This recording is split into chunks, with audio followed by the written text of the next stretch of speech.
warjalla yeel soo dhawaada waa muftigii siyaasadeed iyo markiisii koowaad waa 30 May barnaamijkeenu waa karkar qodobo xiiso leh ayaan caawi idiin sidnaa magaalada Baydhabo dagaal qaraar ayaa maanta ka dhacay dhimasho fara badan dhaliyay dhaawacyo fara badan dhaliyay hub lagu kala qabsaday inta badan magaalada ayaa gacanta ciidanka xaquudirirka ee lafta gareen ay gashay magaalada waxaa baaqday kaarbixintii ayaa baaqday sidoo kale waxaa baaqday kulankii lagu dhaarin lahaa xildhibaanada ay halka ka xusheen haddaba magaalada Baydhabo ayaa maanta gali gaadhay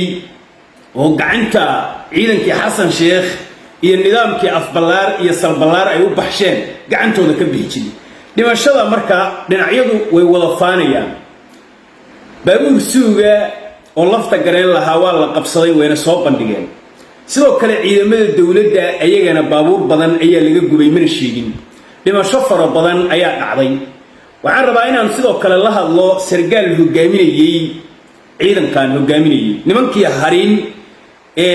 maantay magaalada Baydhabo halis badan bay geliyeen gudiyadii doorashada kaararkii la bixin lahaa xildhibaanadii la dhaarin lahaa warkooda daa waxa la ii sheegay Xasan Sheekh inuu aad u canaantay saraakiishii rag badanna uu xilka ka qaaday dhiigiina uu ku karay sababtoo ah waxa Baydhabo maanta ka dhacay wax la dhayalsan karo dhankiisa ma qodobkaas Baydhabo dagaalkeedii qasaarihii ka dhashay si barax tiran ayaan rabaa inaan u faahfaahiyo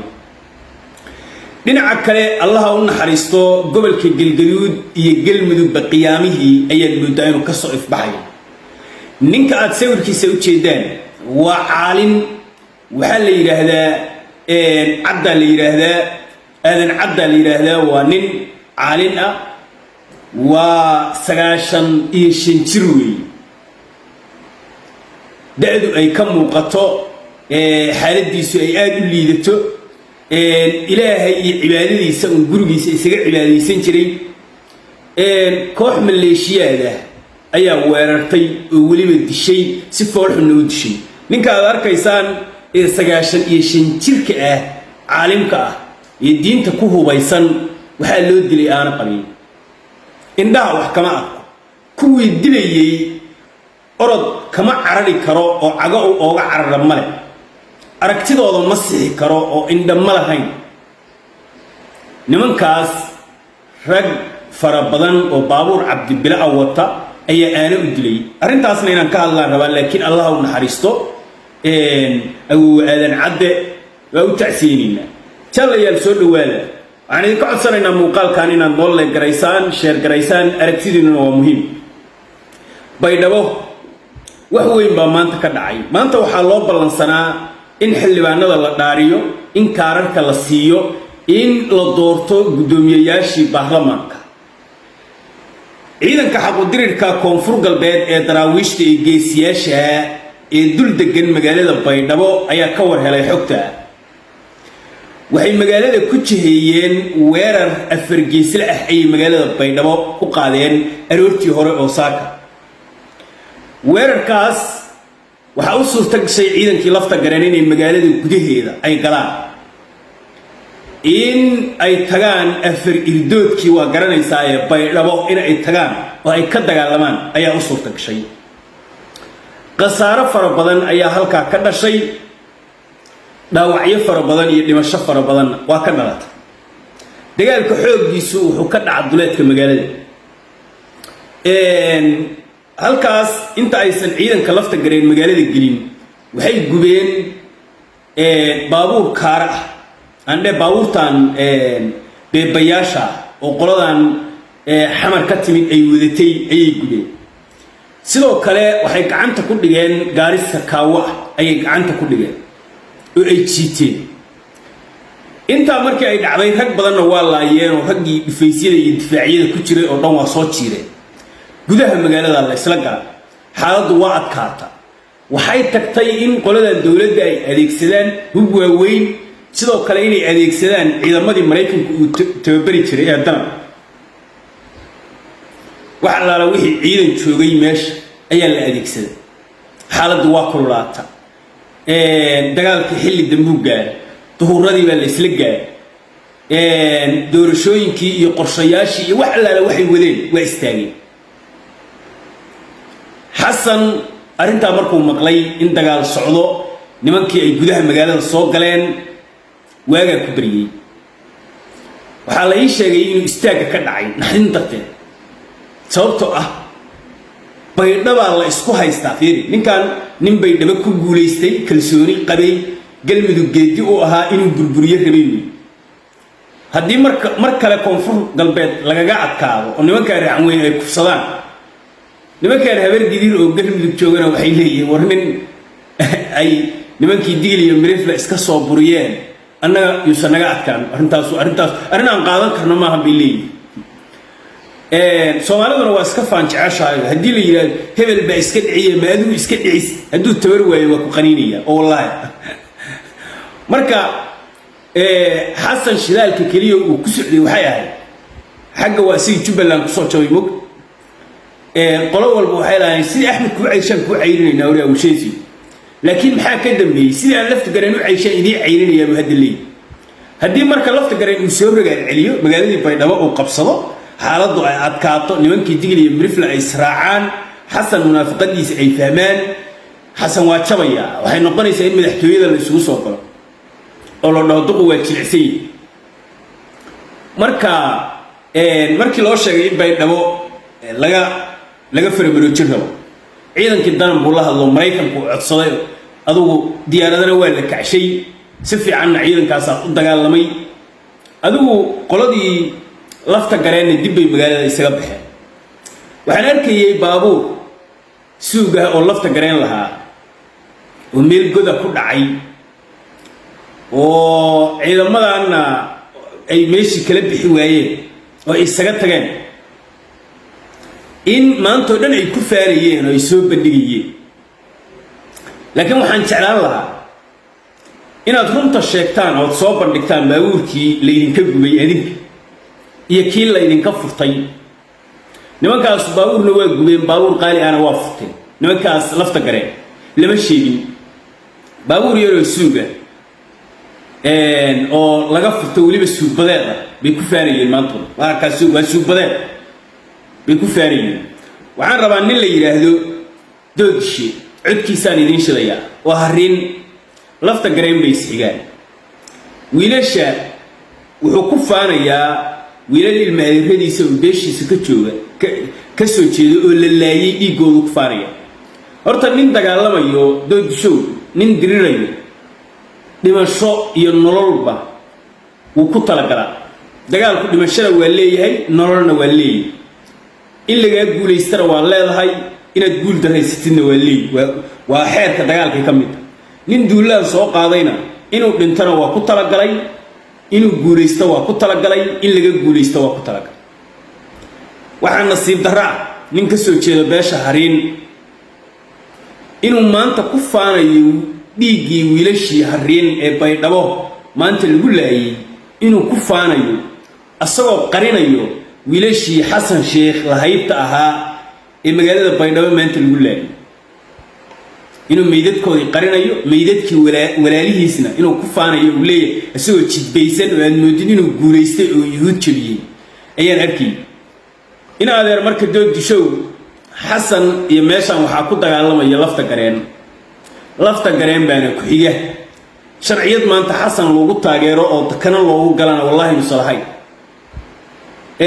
taariikh xumaad dhaxlaysaa ragna waa is yaqaan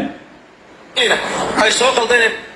ay maxaa la yiraahdaa magaalada dhexdeeda ku dhinto oo ku dhaawacmay meedkii dhaawacayaan si aan u gurna garan laanahay oo istaalka weyn yaala oo maxay ahayd loo gurmanaya waalidiinta hadda dhaawac iyo meedka soo raaci doona maanta wiilkaaga intuu bad qaba ka cisho dhalinyarada ninkan wuxuu ka soo jeedaa beesha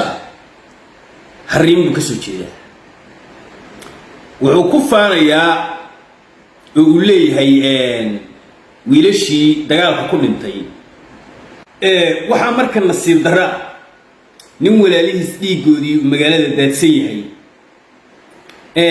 inuu ku faano uu yidhaahdo waa la laayay wiilashaas waa la jabiyey burcad bay ahaayeen magaalada soo weeraray meydadkoodii baa meelaha yaal waa doodisha ninka saa dhahay waa nin taliyaha ciidanka loo magacaabay oo baydhabo jooga oo lafta gareen raas hoosal ah ina gumeed baa tahay rag xaajadiisna ma taqaanid laba nin baana dirirayo waa xasan oo abgaala oo aan sharciyad haysan iyo lafta gareen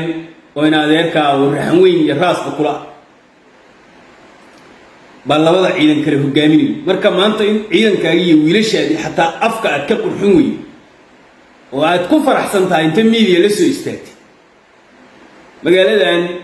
baydhabo harriin baa iska leh iyadaana ku dambaynayso iyadaana taladeeda wax la weydiinaya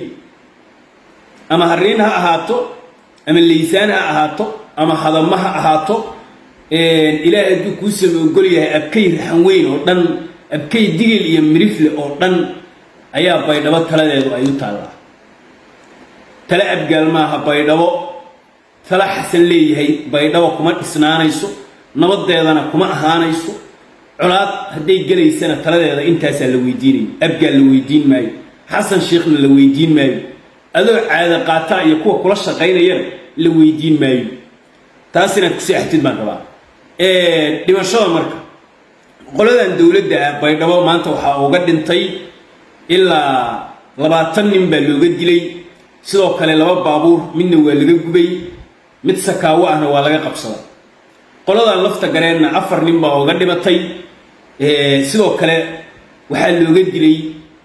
looga qabsaday baabuur suubadeed ah oo ciidda galay baabuur weyn oo ay ku jiidaan ma hayn ay isaga tageen baabuurkaasna waa qabsaday xaaladda baydhabo horta waa sidaa nabadna ma ahaanayso inta aan wiilashaas ay bannaanka joogaan oo ay wax tirsanayaan nabadda baydhabo maaha mid ka imaanayso dadkeeday ka imaanaysaa xamar kama imaanayso wiil ceeldheer ka yimidna nabadda baydhabo talana kuma leh waxna kama galo dowladnimaa Soomaali ku wada joogtaa haddii la waayo nin walba waa reerkiisa nin walba waa gurigiisa nin walba gurigiisu xaniye u leeyahay ciidan u yahay awood u leeyahay taa ina xaqiiqsataanba wixii maanta baydhabo ka dhacayo dadka masaakiinta ay ku qaxeen dadka lagu laayayna xasan bay aabba iyo hooyo leedahay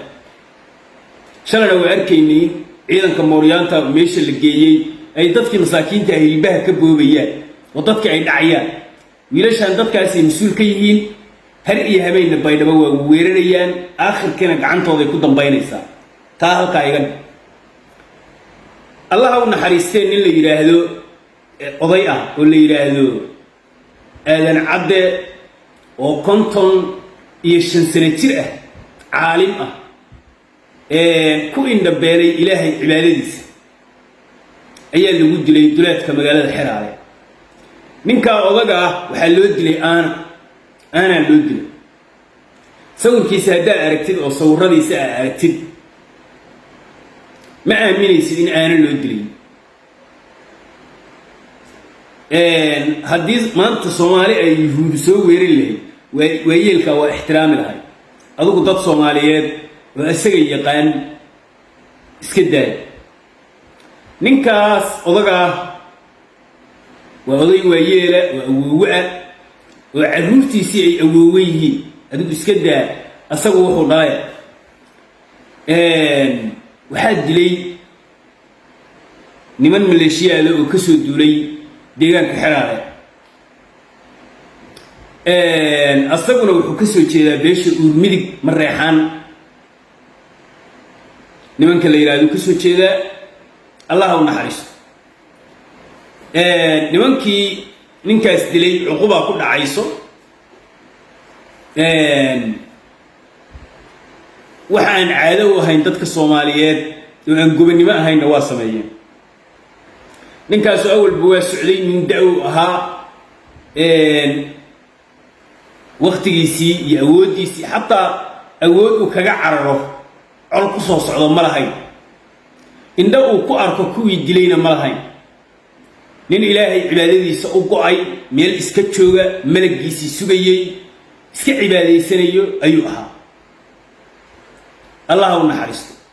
kuwii dilayna ilaahay ummadda ka qabto waa idin salaamaya jaalaya muuqaalka shar garay